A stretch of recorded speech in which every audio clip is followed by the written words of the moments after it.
When emergency first responders were overwhelmed by Los Angeles County's most destructive fire yet, a band of surfers, along with their neighbors and friends, stepped up to defend their home turf in Malibu. Their devotion to home drove them to show up for their community during the fire and for years afterward. And now, a model they call the Community Brigade program could change everything, leading to more lives and more homes saved during the increasing wildfires across not just California, but the world. Join reporter Adriana Cargill from KCRW, NPR's All Things Considered, Crooked Media, and more, as she investigates a wildfire story that is not depressing, but is, in fact, a clear hope for the future. Listen now to Sandcastles, an award-winning podcast about home, how we create it, and why we fight so hard for it.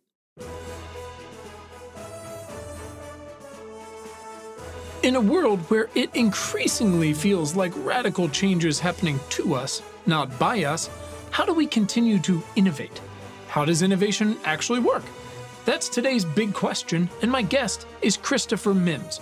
Chris is a journalist for the Wall Street Journal, and I had him on the show in 2021 to understand how he asks big questions. You guys know how much I love big questions. Chris is constantly asking questions about the most pressing technological and societal issues we face, from robot trains to the future of batteries, brain implants, and whatever happens to land in between. And his thesis is this: every little bit counts, and innovation is more predictable than you think. Or is it? Welcome to Important, Not Important. My name is Quinn Emmett, and this is Science for People Who Give a Shit. In our weekly conversations, I take a deep dive with an incredible human like Chris, who's working on the front lines of the future to understand and build a radically better today and tomorrow for everyone. Along the way, we'll discover tips, strategies, and stories you can use to get involved, to become more effective, to ask big questions for yourself, your family, your city, your company, and our world. In this conversation, Chris and I explore the team dynamics of innovation, the great man question, the invisible force behind Moore's Law, and more. The bad news: nobody gets to save the world. The good news: everyone gets to save the world a little bit. My guest today is Christopher Mims. Together, we're going to explore and try to help me and you understand how innovation really works, it turns out, across everything from your iPhone to supply chains. And it seems like it's a conversation that's really more timely than it's ever been. So excited to have Chris here because there's really nobody who follows this stuff more. Chris, welcome. Yeah. Quinn, appreciate you having me. For sure, man. If you could tell the people real quick who you are and what it is you do. So I write a weekly column on technology for the Wall Street Journal, and I've been doing that for 7 years. So I don't cover personal tech, but that means that I'll cover everything from, brain implants to nuclear fusion. So the world's kind of my playground, and I enjoy going outside my zone of comfort every week, hopefully. Sure. I mean, that's the challenge, right? That's that I feel like that is just so directly applicable. Maybe the most concise way someone's ever described what I try to do here, which is like, someone will say like, well, can you consult on, floodplain maps or reinsurance for this? I'm like, no, I cannot for sure. But I can talk generally, and ask questions of like these big topics that, like you said, challenge myself and get outside my worldview, because I try to almost like, Neo in the Matrix, the plug in the back of his head, like, and he's like, I know Kung Fu. Like, I try to get like a 301, at least a 201, maybe a 301 in every one of these conversations before I have them, so that I can be relatively informed, so that it's a little more of a conversation than an interview per se. But it can be daunting for sure. There's so much to know. Yeah. So much expertise in the world. Yeah, there's so much. Yeah, there's nothing like being humbled all the time. That's what I tell my kids all the time. I'm like, Dad spends his whole day going like, who knows? Who can know? Awesome, man. Well, I appreciate you sharing that. Chris, we like to start with one a little bit tongue-in-cheek question, but eventually, after some cackling, you can get to something relatively profound, maybe. But we like to say, instead of telling us your entire life story, as wonderful as I'm sure that is, I like to ask Chris, why are you vital to the survival of the species? And I encourage you to be bold and honest, because who can know, man? Who can know? Who can know? I mean, I have some wonderful children. So first and foremost, I think that, I'm vital in raising, future leaders of America or whatever it is they're going to do. That's number one, frankly. But number two, I had a mentor in college who said that, the way you find your path in life is at the intersection of what you're good at and what the world needs. And so as a journalist, I'm privileged to talk to a lot of people.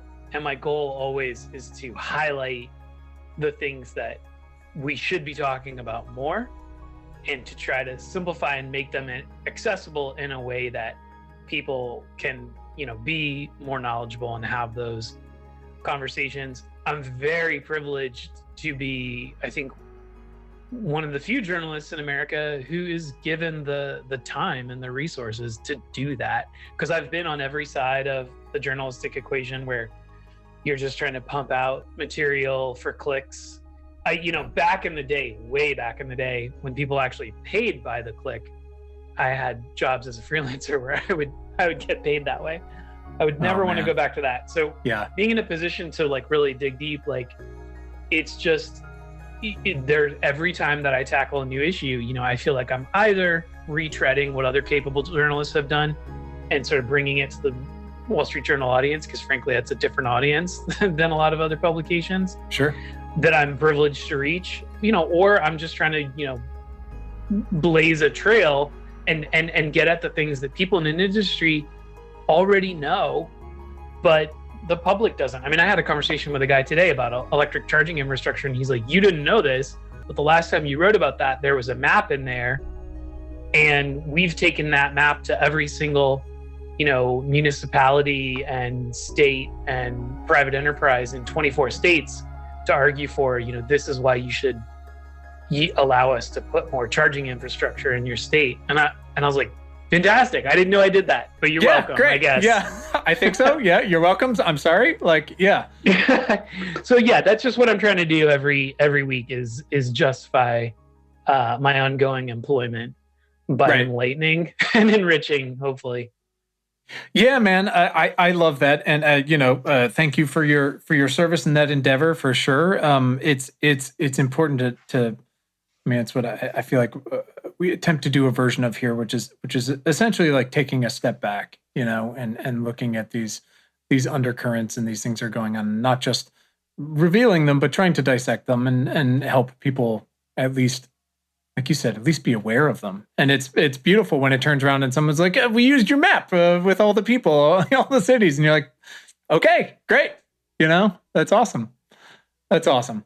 So thank you for sharing that, first of all. But, I try to think about each time, but right before we start, I mean, I always have this sort of underlying idea of an urge to, I want to have conversations, and it's either a specific topic or it's a specific person, or it's the perfect sort of conflux of them both. And, for this one, it's because of this show, and we're not just climate change or COVID or whatever, it's sort of just the make or break things is our prism. So I'm heavily invested in a number of ways through the show and our work and personally in this idea of sort of innovation and what that means and what it requires, right? And we all are, whether we know it or not. I mean, again, apropos of some of your work, we look at what happens with supply chains right now. It's not just about has Apple partnered with Gorilla on better glass so your iPhone doesn't break when you drop it.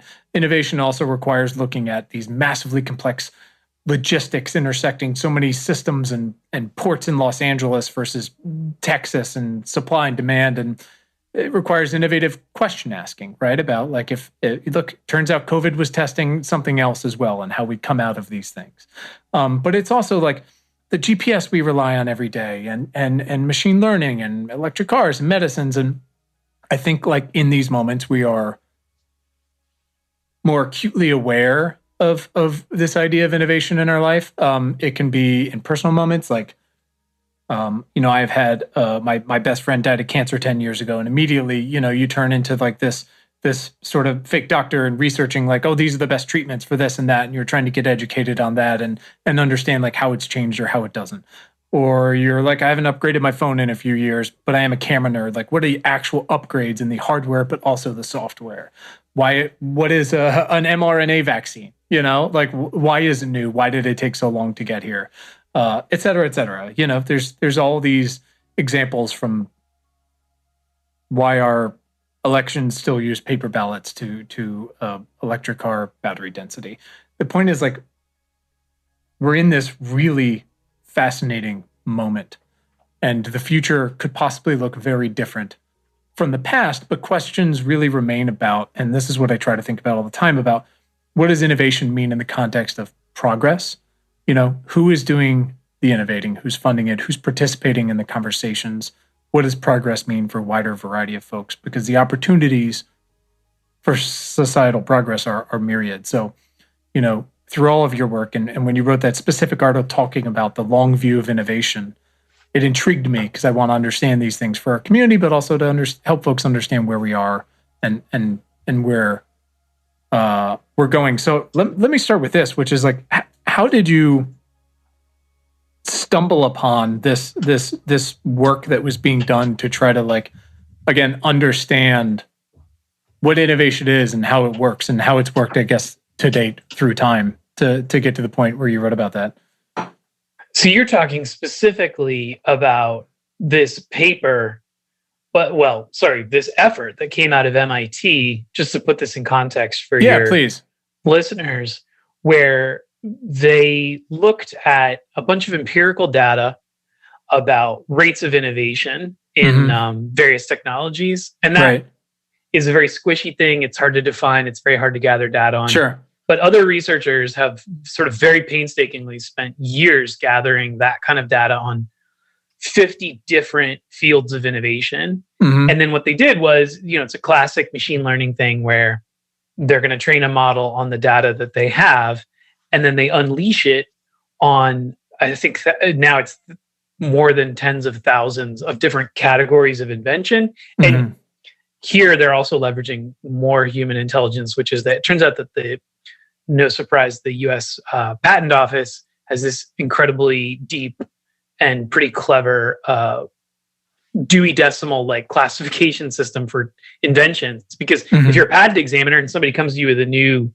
widget, you need to know where to search in the patent literature to find prior art, right? Because you need to know it's sufficiently new to grant a patent on that.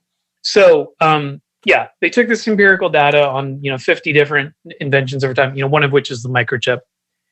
And they wanted to examine, how does innovation happen? And what they found, and this is, it's very controversial on Twitter anyway, where there was this huge debate after I published You can stop there, but yes. But it was an intelligent debate. It wasn't just people shit posting each other. And one of their findings was that in fields of innovation where there's more than, let's say, like 100 patents on something, innovation proceeds at a very steady, if not stately, pace.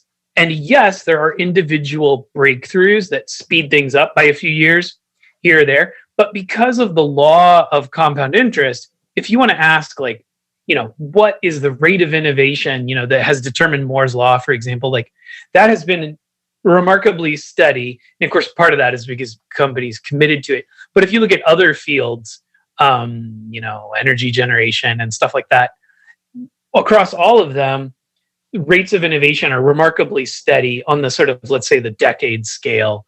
So yes, there are spikes where there are breakthroughs, but overall, innovation kind of is really a team sport. And when I say team, I mean like all, 7 or whatever it is, 8 billion of us are all participating at this point, at least over the span of time where they were able to examine it, which I think is about the last 50 to 100 years.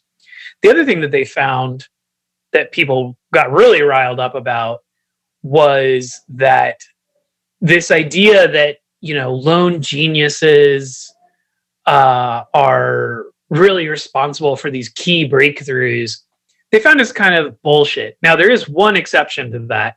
Every once in a long, long, long time, someone invents a totally new category of invention.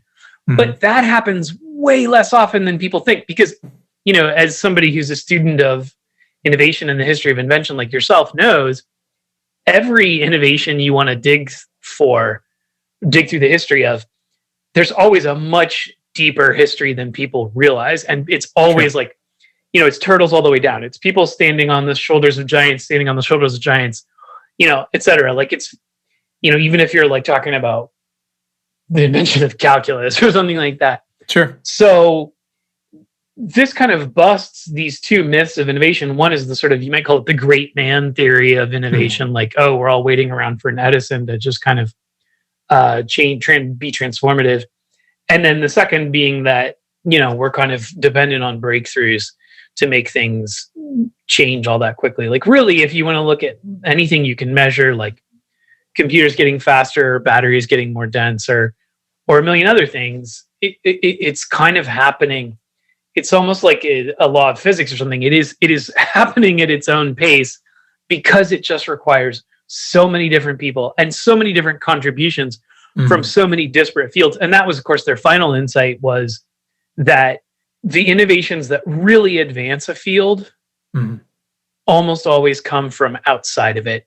So what has driven the progress of Moore's Law? It's really advances in laser technology, right? Because that's what allowed us to shrink the features on the chip, which are etched, of course, with a photolithographic process, which requires light. And that's true for, any other field you can name. So you never can predict where the next breakthrough is going to come from because it's going to come from some totally lateral place. And of course, that is, just to conclude here, a really strong argument for just general science funding.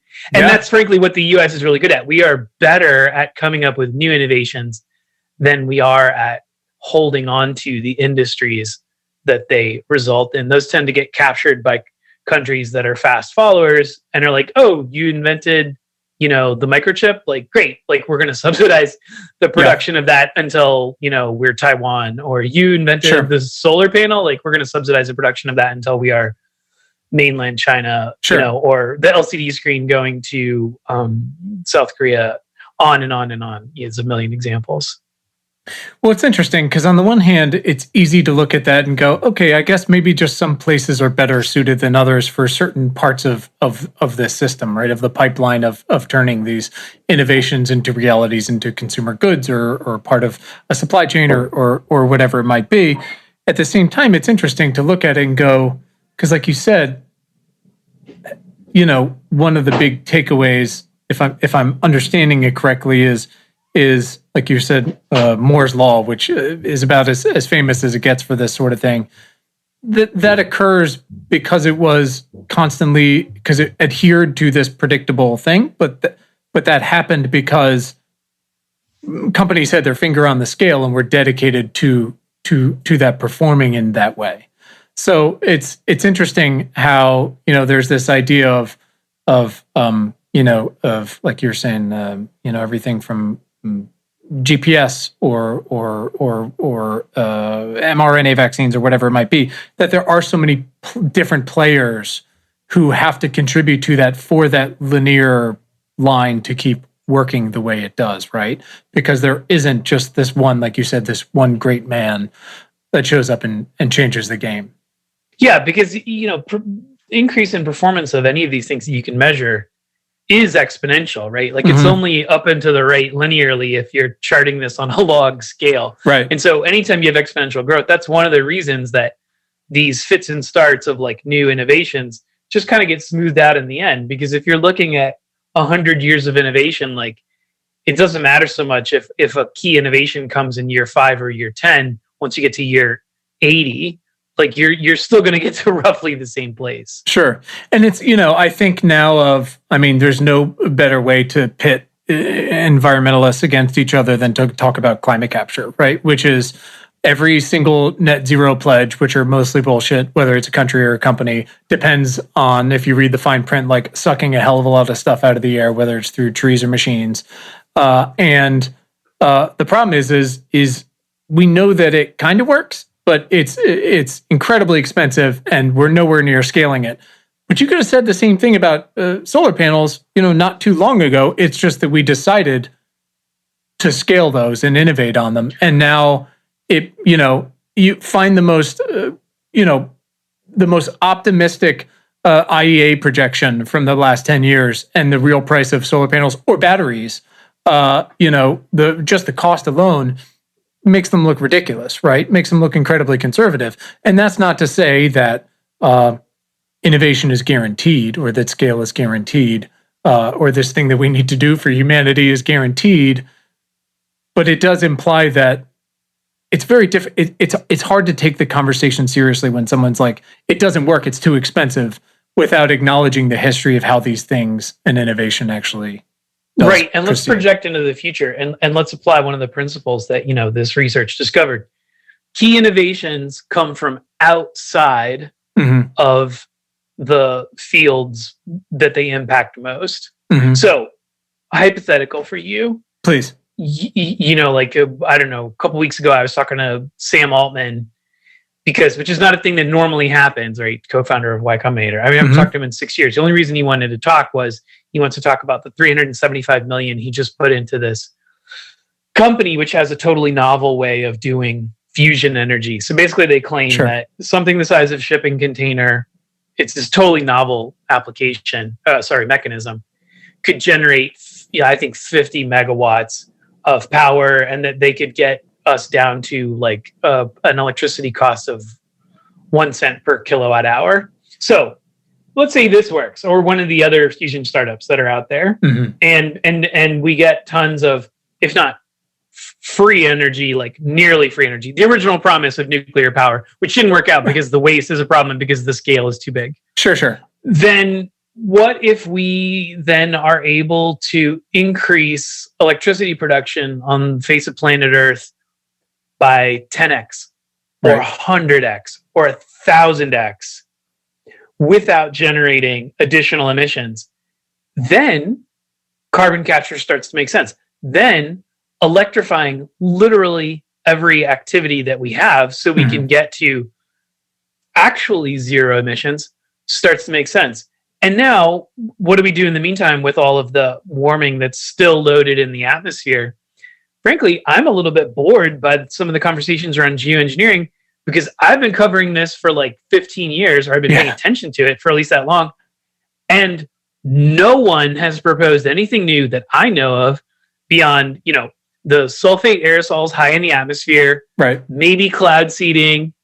And then every once in a while, you'll get somebody who will mention like the sunshade at a Lagrange point or something, which is my favorite, because you don't cause a bunch of acid rain or anything else. Honestly, you can turn it off if Jeff Bezos, if we're going to start mining asteroids within the next 50 years, I don't see why we can't just like put some big sunglasses on Earth while we're drawing down all the extra carbon we put in the atmosphere. Sure. Or whatever. The other thing is, we don't know what the future is. Maybe we decide, oh shit, we'd rather spend that money on migrating a few billion people and just living on planet Earth in a different way. Desalination. Which is not to be a Pollyanna at all, because I think that the immediate future is extremely dire for the like 2 or 3 billion human beings on Earth who basically are eating from a food shed, which is only as far as like an ox-drawn cart can travel. Like those people are truly in a dire situation, and I don't want to make light of that. But if you're going to go 50 or 100 years from now, there's so much innovation going on now that it is extraordinarily difficult to project like where we'll be and what we'll be relying on at that point in time.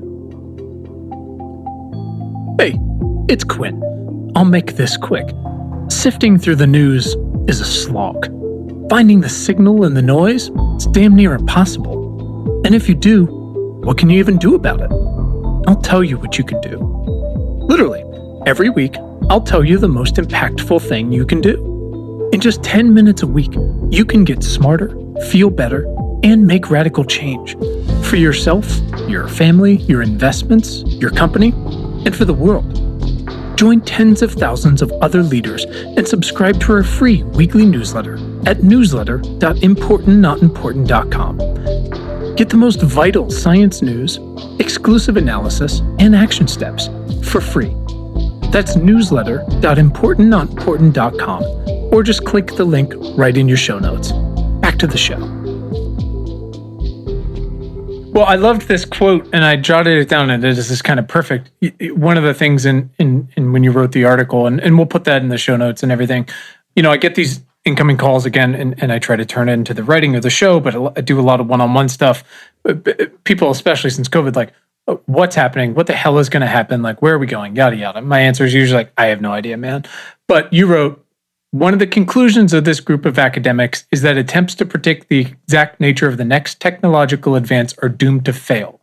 But their research could help us understand how quickly existing technologies are getting better. And I think that's key, right? Because, like you were saying, for so many of these things, if you really try and look at them in an honest way, it is turtles all the way down, right? It's so rare. I mean, we can talk about fusion all day, right?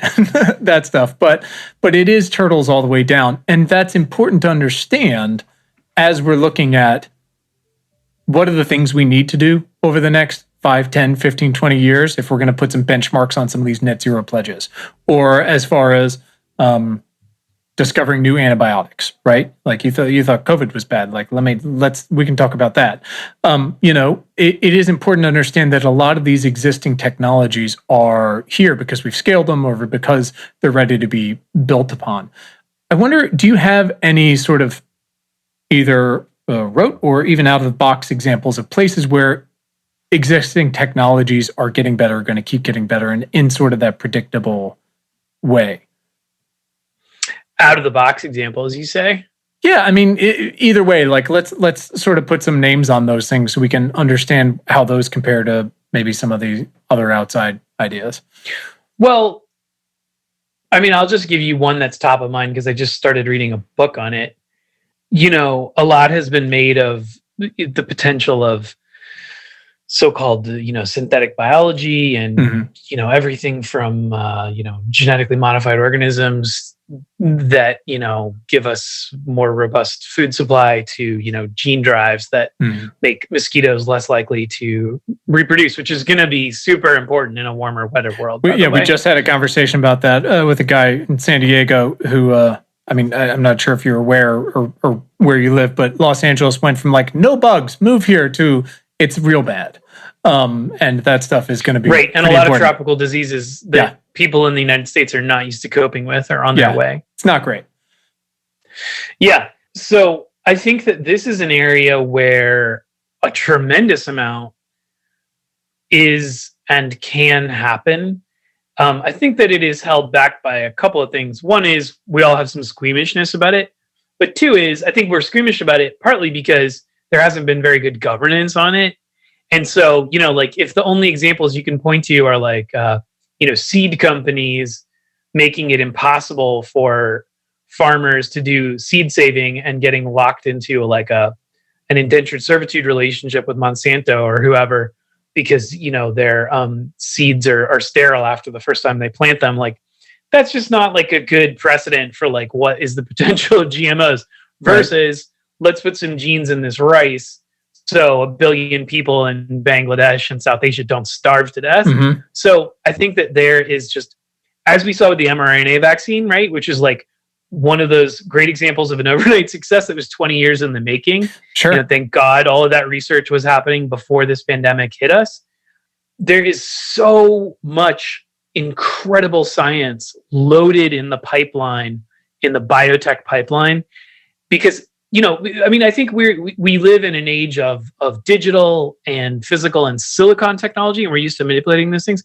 But I think it's not well appreciated that like we now and more have this incredible power to manipulate the other type of meat-based robots and technology that's all around us, right? Like, I mean, it drives me up the wall when people are like, "Oh, I'm so excited for nanotech." I'm like, you are nanotech. Yeah. You're surrounded by nanotech. There's nanotech everywhere. Like, go down to your local university and ask them what's going on in any of their molecular biology labs.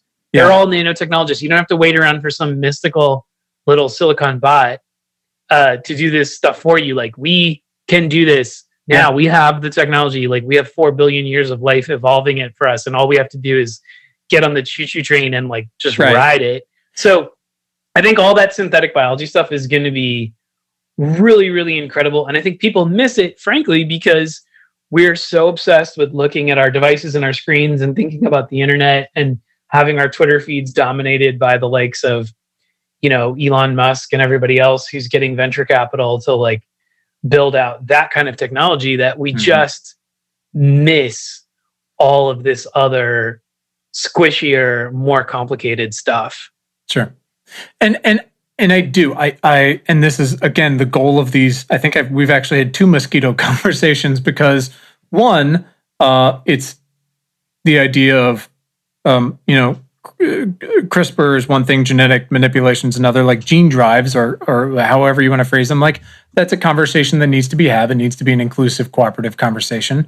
Just like the idea of using CRISPR to eliminate disease, right? Because you have you need to make sure these conversations include people who are currently affected by it, or who are might inherit a specific gene, et cetera, et cetera. You know, they are the stakeholders in these things. The point is, like, the more these conversations we can have. But I also wonder, you know, I'm a big fan of Mariana Mazzucato's work. I'm not sure if you're familiar with her. She's fantastic. And it's the idea of like this mission-oriented approach. And she's got a couple of great books and such on it. To brutally and greatly simplify just one part of it, it's effectively using the moon landing as an example, right? Okay, how do we reverse engineer, like, goal, man on moon? It's a black or white outcome, right? So now you measure all of your people and your systems and your agreements and your processes and your milestones against that, and you build truly cooperative, measurable conversations and processes. And I think with everything, we're talking about here, the need to fully decarbonize, right? Biotech, the opportunity now with mRNA to eradicate possibly like HIV or malaria, right? Universal flu vaccines, whatever. To innovate a way to solid state batteries, whatever it is. More air conditioning with less of a power draw. This is food waste. I just wonder if, like you're saying, we've got all this incredible stuff floating around us. We're so excited about like what bullshit like VC money is going into hard silicon. I wonder if incorporating methodologies like these, whether it's at the government level or corporate level or whatever it might be, into the greater puzzle could be more helpful. Because like you said, it's so funny, like every time we interview a scientist, one of their specific action steps that we ask for, they're always like, tell your Congress people to just vote for more basic science funding. Because you're right, like that opens up everything. But I also wonder if this mission-oriented approach can be helpful. I agree that being goal-oriented is key, right? And I mean, I would point out that while the U.S., a major funder of basic research in the United States is the Department of Defense, and what you just described is very close to the model for DARPA. Sure. And DARPA gets results. So I agree. Like if you have a very particular goal, right? I mean, sometimes this is why, businesses do so much, if not innovation, at least commercialization in the US, is because, like they're founded by these quirky people who like wake up one day and they're like, hey, I really want to reduce the cost of getting satellites to space by a factor of 100, or, I could name, 1,000 companies that I've covered over the years, and that's great. But yeah, for the basic science, like, frankly, I think DARPA does a great job of that. That's the reason that ARPA, right, which is the energy version of that, was sort of modeled on that as well. Like, I think that's great. And then I think you have tons of investors now who, have more money than anything, because there's just so much sloshing around, who are ready to kind of make these risky bets as well. Like, I mean, that's why, like I mentioned, Sam Altman's like I'm going to put $375 million into one startup. Right. That's huge, right? That's a super high risk thing for a single investor to do. So yeah, I agree. Like it should be sort of goal oriented in that way. But I also, basic science also kind of gets us the grist that it can be transformed. Sure, and it doesn't need to be black or white by any sense. But there is, like you're saying, DARPA does give results. It has forever. I mean, half the things in my office right now like have roots in DARPA, turtles all the way down, no question. And you can try to fight against that, or try to fight against, we didn't need the space shuttles. It's like, well, now you have Uber, so you're welcome. So it's interesting to me because it doesn't have to be black or white, but we have these. And I often thought of, like, again, I went to like a liberal arts college where there's like 9 people in a class and you just ask a bunch of questions. And higher education certainly has its pros and cons these days. But I often thought about this idea of like, how do we reframe some college majors as, instead of just like political science or religion or whatever, into like, water scarcity. And then like, what are all the different elements that you need to take to go into that? Like identifying these larger societal problems. Again, whether it's like Jimmy Carter chasing, and he's like, I'm going to eradicate guinea worms, right? Or we're looking at malaria and, you can pay $2 and it saves a life in bed nets and you've got these highly effective things and they're great. But, we've got the basic science on one hand, and now how do we apply this mission philosophy to identify a societal thing and just go after it? And the reason as much as it excites me, when I think about how we're going to do that with decarbonization, which is this humanity-wide goal, is we had a humanity-wide goal this year, which was to inoculate the entire population of the planet, and we're kind of not doing that. We've been stuck at 4 billion people unvaccinated for a couple months now, and that, I guess, gets into less about the technological innovation and more about humanity's innate instincts to go, what does investment really mean, and how are we going to apply it, and who to go to the top, like who benefits from innovation, like what does progress really mean, and if we couldn't pass this specific test, like how are we going to apply that to some of these other things? Yeah, and I mean, let's be clear, like, religion, philosophy, etc., are cognitive technologies, and I mean, good luck trying to change human nature, but we are flexible as a species. I do think that we could probably spend a lot more time thinking about how do we build better cognitive technologies and ways to organize ourselves. I mean, I feel like during the Obama years, there was a little bit of that where people were like, oh, have you heard that behavioral economists have this whole concept of like nudging people into doing the right thing? And like, that's fine, but like, we are still the same people who, not so long ago were wearing animal pelts and, making human and animal sacrifices on the solstice. Like, we are still very much ideologically driven beings. And, there's always a war for ideas going on. And probably we need more people willing to kind of fight that battle in a conscientious way. Yeah, who knows? But it's so funny. You make such a good point. Like, and this ties back to like innovation and 4 billion years of evidence and this and that, because like, the dawn of the industrial age, really not so long ago, it's literally like Peaky Blinders. And we have both made incredible advances and innovations along that timescale.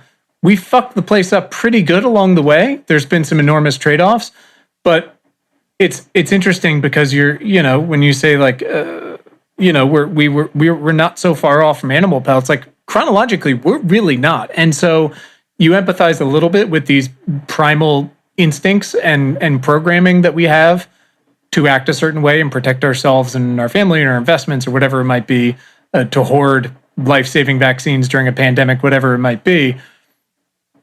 But we are on the cusp of the receipts coming due for a lot of these choices we've made. And so it does require, less nudging at times and more, again, you hate to throw the word regulation out there because it'll just piss people off, but we have to make some better choices.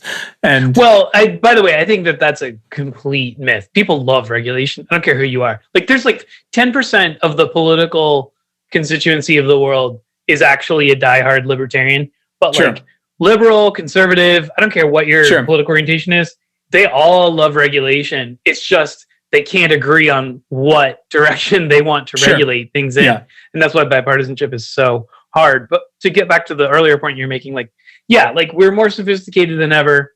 There was this thing that happened called the Enlightenment. It can feel some days like we're backsliding from that. But I do think that we do need more people kind of articulating new sets of values about how we sort of conduct ourselves as global citizens and how we use all this power and this technology in, you know, ways that kind of better our lot.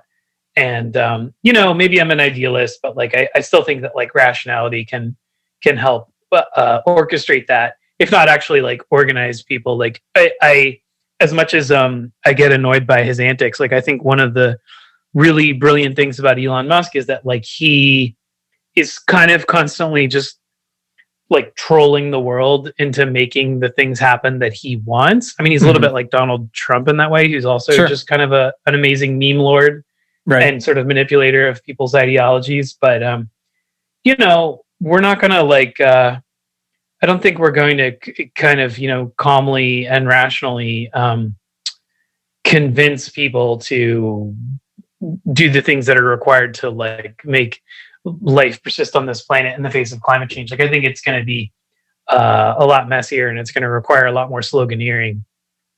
For sure, we desperately need better and more sloganeering. There's no doubt. We've been pretty bad at that for a while. I mean, but like you said, I mean, there is a reason folks like Donald Trump and Elon Musk, for all their very many pros and cons, like how many corporate and government leaders throughout history have basically been either one of those, but haven't had fucking Twitter, you know, and this is like the super fun side of social media. What would Rockefeller do if he'd had Twitter, or Vanderbilt, I mean, for that matter? It's the ultimate like don't meet your heroes kind of thing, you know. It's I mean, I'm from Virginia. I'm from Colonial Williamsburg. Like, you know, you can idolize like some of these things as much as you want, but it turns out like most of these guys like not great, but complicated. Like they did some great things, and that's why, you know, focusing on less on people and more on ideas and what progress means to more people is probably helpful.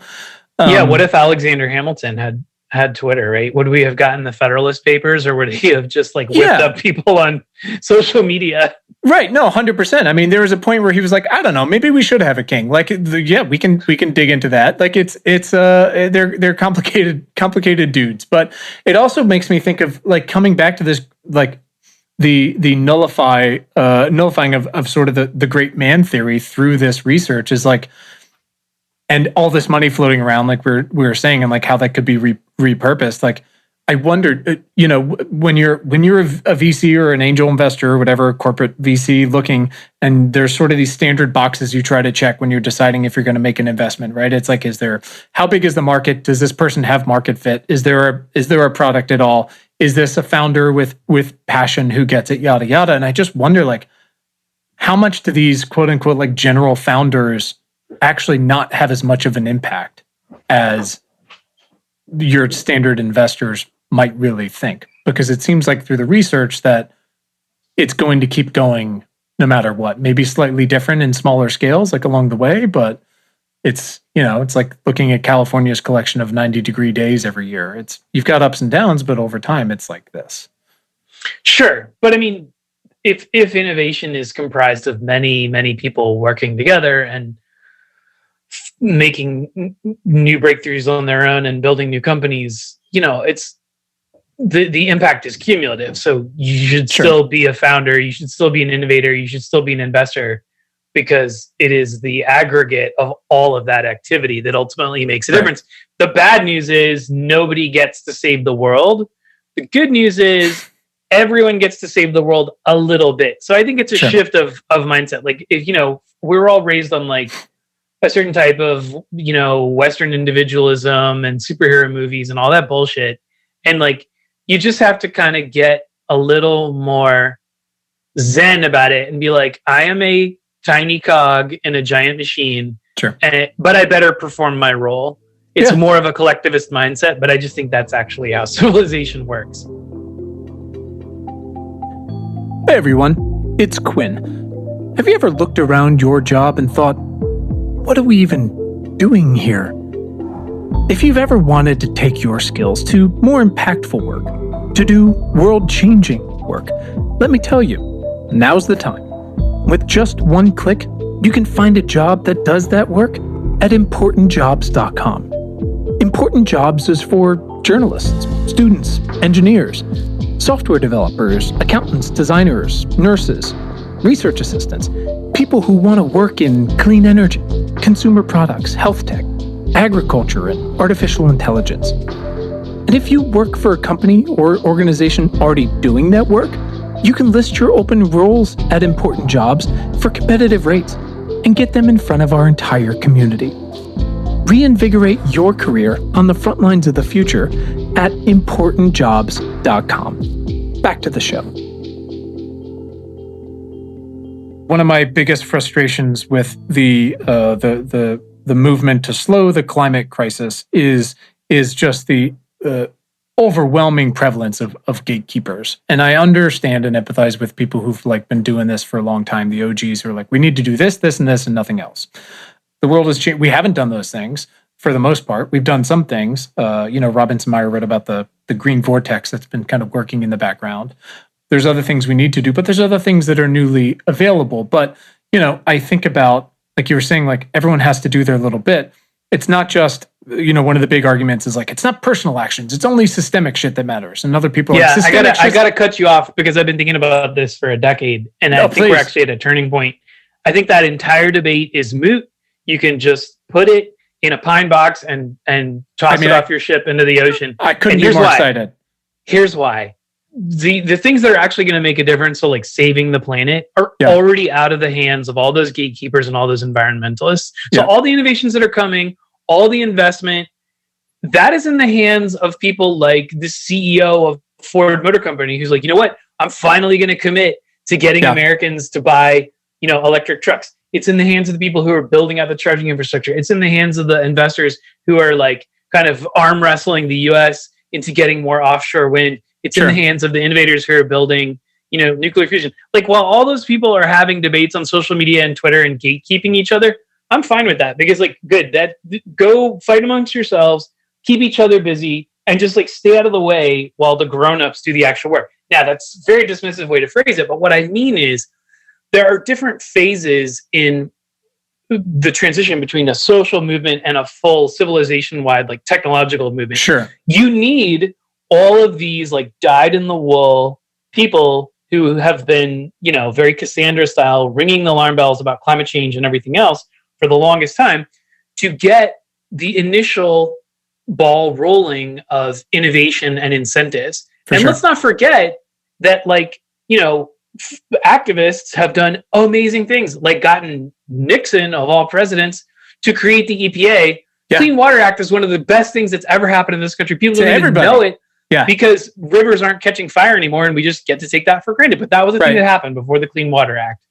And, or all of the incentives for electric cars and all the big loans that came out of the government, which allowed a company like Tesla to exist in the first place. Tesla wouldn't exist if they hadn't gotten hundreds of millions of dollars in federal loans, nor would all of these companies, car companies, be working so hard on rolling out electric vehicles if California and then federal car emission standards weren't just twisting the screws more and more to the point where they looked at their fleets and they're like, we cannot continue to sell vehicles unless a significant portion and eventually all of them are electric, because there's no other way to meet these emission standards. We can't do it with internal combustion engines.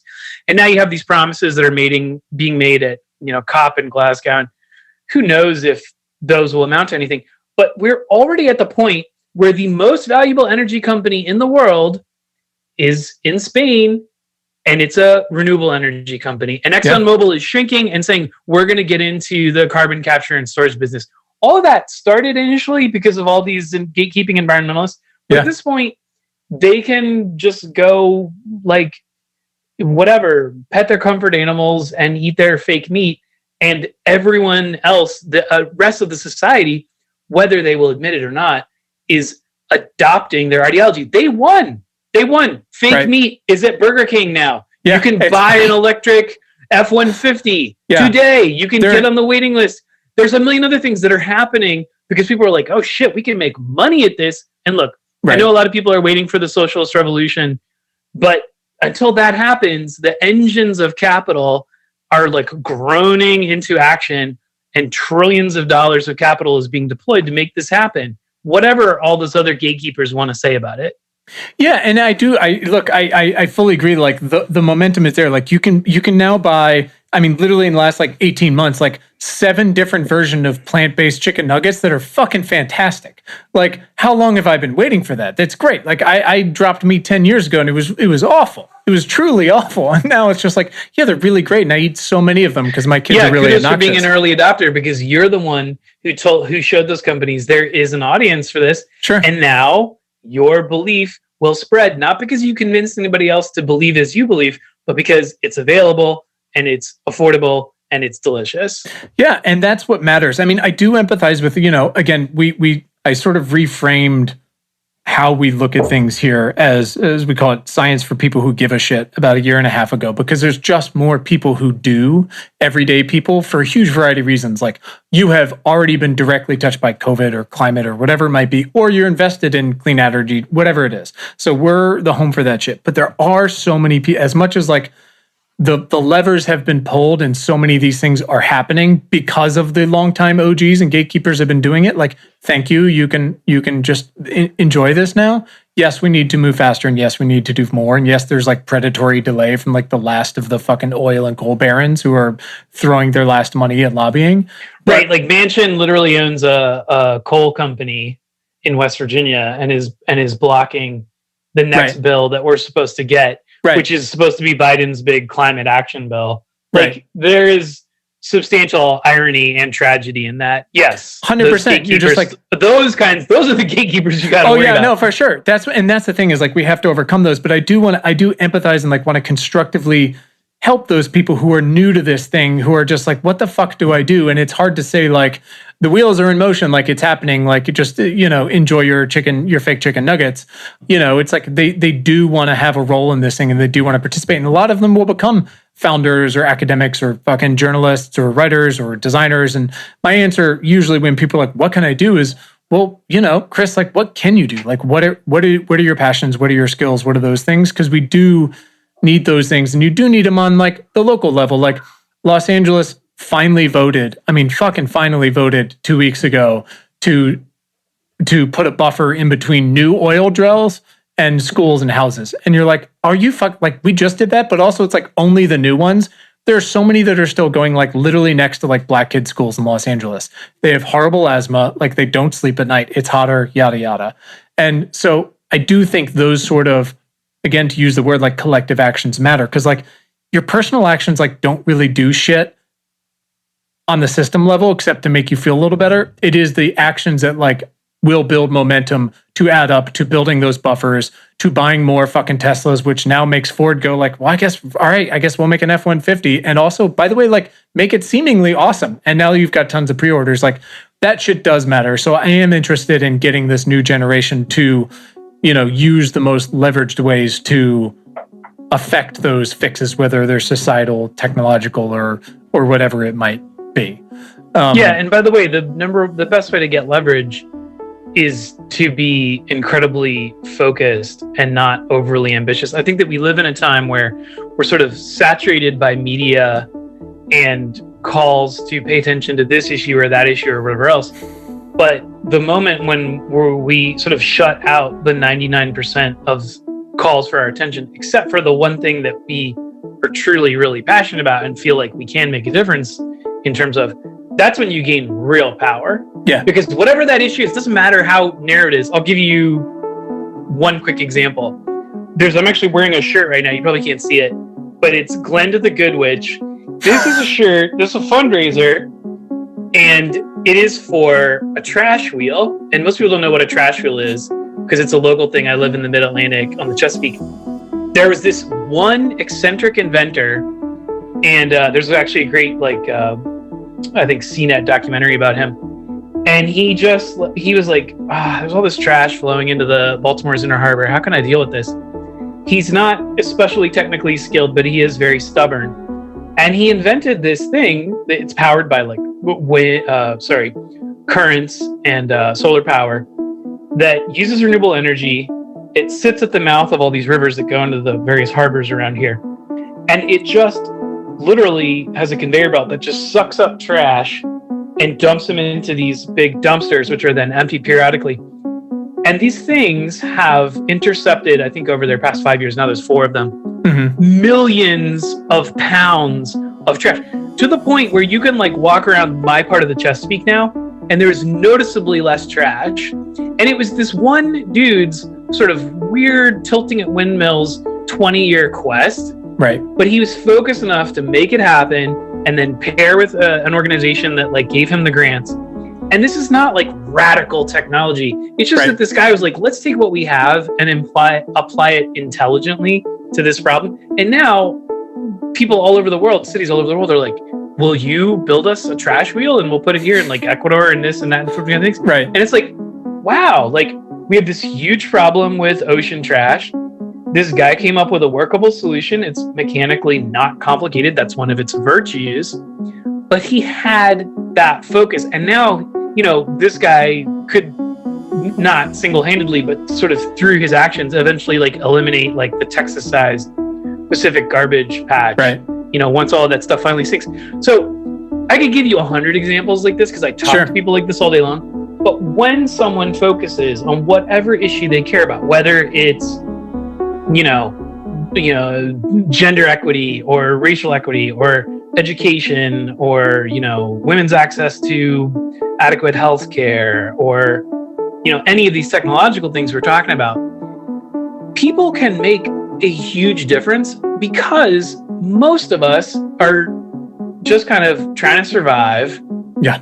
And if we care about things at all, as humans, I think our great weakness is we feel this incredibly strong drive to keep up appearances and be like, well, I know the correct language to use in this social context, so I can appear to be enlightened. But it's like, cool, but like, what have you actually done for the disempowered group whom you are trying to not offend with your choice of words in this moment? I feel like most people just spend most of their time, even if they care about this stuff, just trying to maintain appearances instead of trying to do something of substance.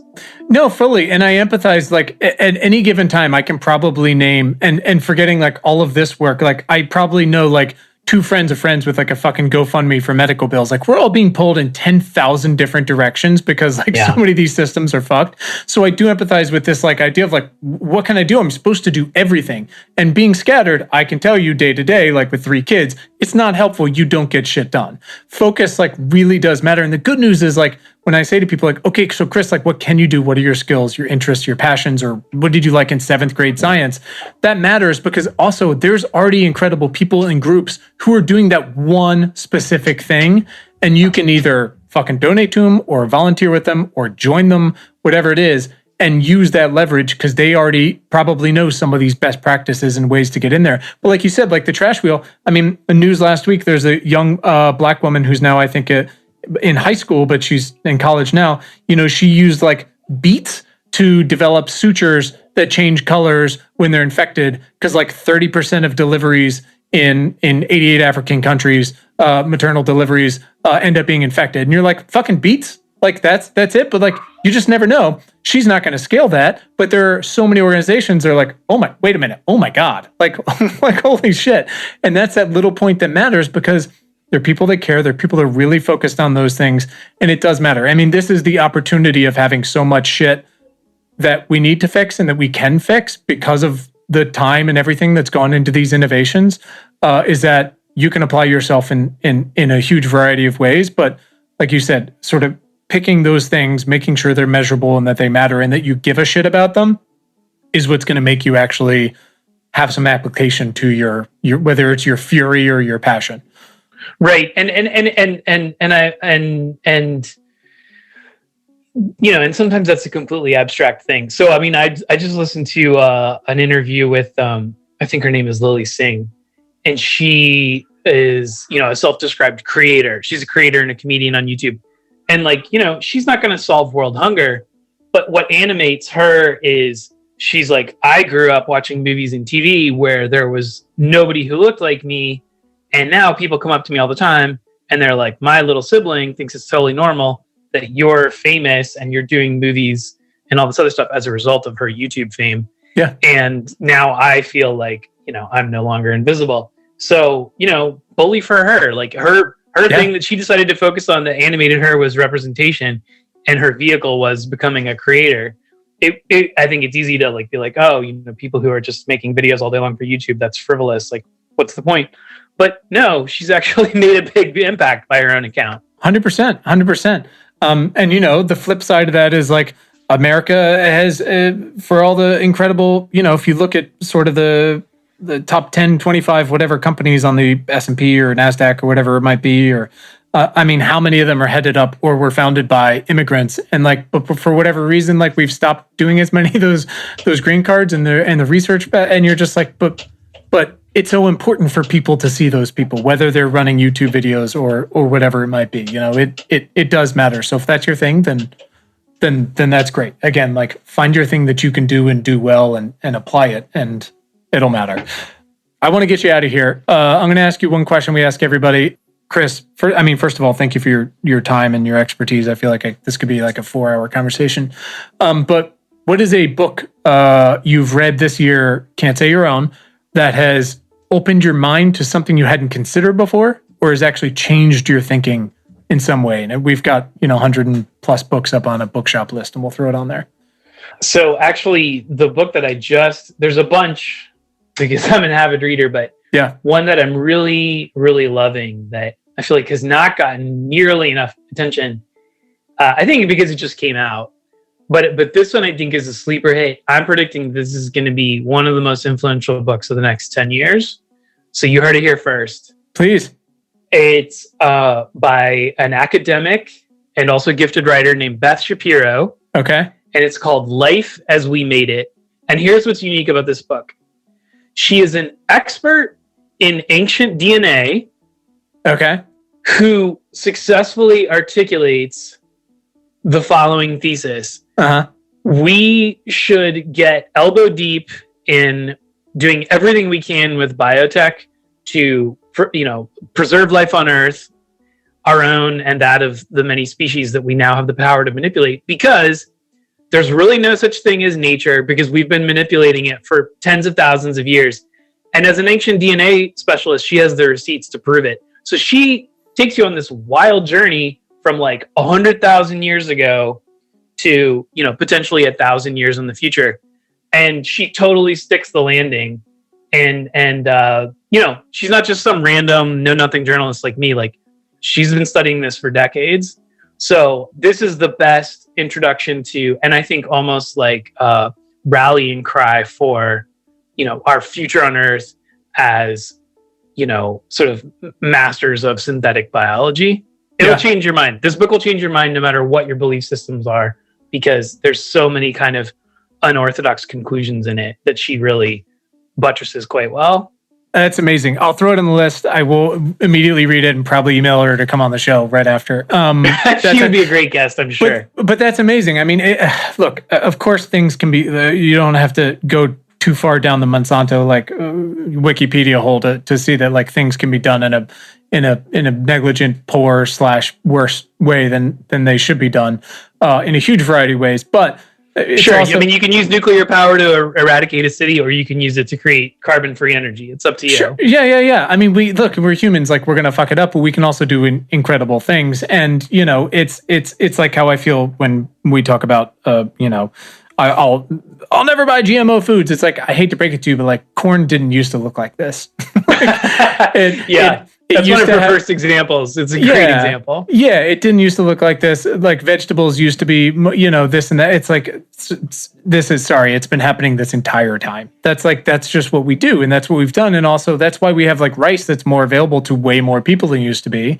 But the point is, I'm interested, and I'm going to dig into it, and I'm very excited. It has 8 Amazon reviews, so we're going to bump that up. Yeah. That's very exciting. Well, listen, man, I can't thank you enough for your time today. This has been fantastic. We might have to do another one at some point. But thank you for all your work you do. Can you give a shout out to where folks can find you online, but also at the journal and such? Yeah, I mean, just go to mims.club. That's amazing. My universal. Hold on. That's my redirect. I think right now it redirects to my book. mims.club. I need to. Can we give a real plug for your book too? Because we touched on it a so my little book bit. is called Arriving Today from Factory to Front Door, Why Everything has Changed About How and What We Buy. It's about e-commerce. It's about supply chains. It's also about automation and the present and future of work. Mm-hmm. So if you're interested in any of those topics, hopefully the price of the book is worth it for you, because it's a bunch of different chapters on all these different subjects. And we'll put that in the show notes and on the book club list as well. And I mean, again, folks, it's like how we were all trapped in our living rooms for a year. If you didn't think science was like affecting your life, it does. And if you didn't think, these supply chain issues are affecting your life, like try ordering your Christmas presents later than like next week, and you'll discover that you should probably read Chris's book. That's awesome. Mims.club is just, God damn it, that's great. That's really great. So we will have everybody follow you and hound you and check everything out. So thank you for your time, man. I really, really appreciate it. And we'll do it again sometime soon. Yeah, looking forward to it. Thanks to our incredible guest today, and thanks to all of you for tuning in. We hope this episode has made your commute or awesome workout or dishwashing or fucking dog walking late at night that much more pleasant. As a reminder, please subscribe to our free email newsletter at importantnotimportant.com. It is all the news most vital to our survival as a species. And you can follow us all over the internet. You can find us on Twitter at importantnotimp. Just so weird. Also on Facebook and Instagram at Important Not Important. Pinterest and Tumblr, the same thing. So check us out, follow us, share us, like us. You know the deal. And please subscribe to our show wherever you listen to things like this. And if you're really fucking awesome, rate us on Apple Podcasts. Keep the lights on. Thanks. Please. And you can find the show notes from today right in your little podcast player and at our website, importantnotimportant.com. Thanks to the very awesome Tim Blaine for our jammin' music, to all of you for listening, and finally, most importantly, to our moms for making us. Have a great day. Thanks, guys.